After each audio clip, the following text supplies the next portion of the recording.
गतकाली Bargarh जिल्लार 662 श्रेणीर college अध्यापक और कर्मचारी माने राज्य संघर आह्वान क्रमे बरगढ़ जिल्लापाल माध्यम मुख्यमंत्री को निजर न्याय्य दाबी जणाइछन्ति।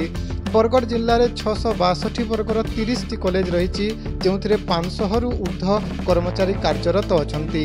ओडिशार शिक्षा व्यवस्थार उन्नति रे 662 श्रेणीर कॉलेज अध्यापकों गुरुत्वपूर्ण भूमिका रही। यह कहले अत्युक्ति हेब नहीं जे सेमाने ओडिशार शिक्षा व्यवस्थार अग्रदूत।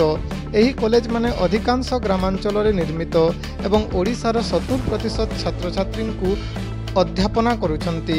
तथापि मध्य सेमाने दीर्घ 30 वर्ष धरी चाकरी शर्तावली पाई संघर्ष करुछन्ति। दीर्घ आंदोलन परे दरमा मिलिथिले मध्य वर्तमान सेमाने पेंशन पाई आंदोलन करबाकू बाध्य हेउछन्ति। आपण माने जानी आश्चर्य हेबे जे वर्तमान नियम अनुसार एमाने अवसर नेबा परे आउ पेंशन मिलु नाही। चाकरी सरीगले दरमा बंद। एही परिस्थिति रे सेमाने किपरि निजर परिवार प्रतिपोषण करिवे यह निश्चित भावे चिंतार विषय। एथिपाई राज्य संघर निष्पत्ति अनुसार वर्तमान बरगढ़ जिल्लार अनेक अध्यापक और कर्मचारी बरगढ़ जिल्लापाल माध्यम माननीय मुख्यमंत्री को निजर न्याय्य दाबी जणाइछन्ति। हमर नॉन गवर्नमेंट एडेड कॉलेज रो लेक्चरर माने एबे आसीथिले सेमाने तांकर दाबी पत्र देइछन्ति। माननीय मुख्यमंत्री प्रधानमंत्री एवं केंद्र शिक्षा मंत्री को पाखु पठेवा पे तांकर मेनली दाबी रोची जे सेमानकर रिटायरमेंट बेनिफिट हिसाब रे तांको पेंशन दिया जाऊ एवं एबे जेहेतु 2-3 वर्ष भितरे बहुत जण लेक्चर तांको रिटायर्ड हे जिवे तेनु से माने चाहुचंती एई अल्प समय भितरे तांकर जेमति गवर्नमेंट नु आईएसओपी हेकरी तांकर पेंशनरी बेनिफिट जेमति पाइबे सेति पय तांको डिमांड होइतला। आमे से डिमांड को आज ही पठे देबु अति शीघ्र माननीय मुख्यमंत्री ऑफिस को एवं सेठु परवर्ती कार्यक्रम हिसाब रे ऊपर जहाँ किछि निर्देश आसीबो से हिसाब रे कार्यक्रम से हिसाब रे हम पदक्षेप लेबो। चाकरी शर्तावली आमर दाबी न्याय्य दाबी सरकार तुम्हें मानी नियो आमर दाबी न्याय्य दाबी सरकार तुम्हें मानी नियो दाबी सरकार तुम्हें मानी नियो चाकरी शर्तावली पेंशन देवा आमर दाबी न्याय्य दाबी सरकार तुम्हें मानी नियो आमर दाबी। मैं सुशांत मिश्र 662 कॉलेज संघ बरगढ़ जिलार मैं साधारण संपादक अच्छे। आज्ञा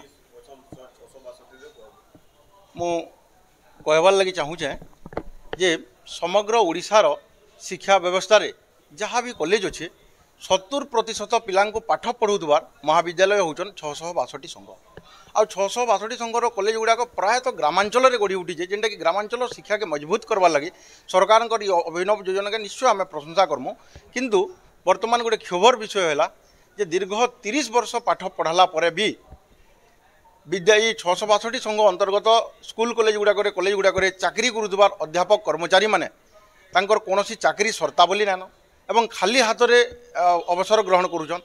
तो इन गोटे कथा आपण मानक कहबार लगी जिमी जे सरकार जेते टंका भी दरमा दौन जिते बेले दरमा दौथुबार हठात चाकरी सरीजा चाकरी सरीगला से काम करुवार कर्मचारी माने ना माने मूलिया काम करें ना किनके जाकर कौन रोजी रोटी लगी संघर्ष माने बहुत संघर्ष करुचन बहुत संगीन जीवन यापन करुचन।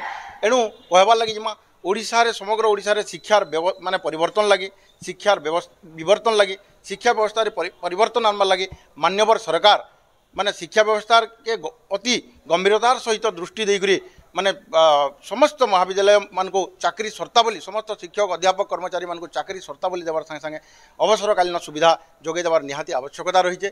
ई क्रम मान्यवर राज्य संगठन आह्वान क्रमे आम बरगढ़ जिलूर प्राय आमर 30टा पाखापाखि 30 महाविद्यालय 500 रु अधिक कर्मचारी आमर माने कॉलेज गुड़ाक काम करुछन आ प्रति कॉलेज प्रतिनिधित्व कर किसी अध्यापक कर्मचारी मान गहन रे आज आसिक आम मान्यवर बरगढ़ जिलापाल माध्यम रे सरकार को आमर न्याय्य दाबी के आम अवगत करवार लगे आम आसीचु।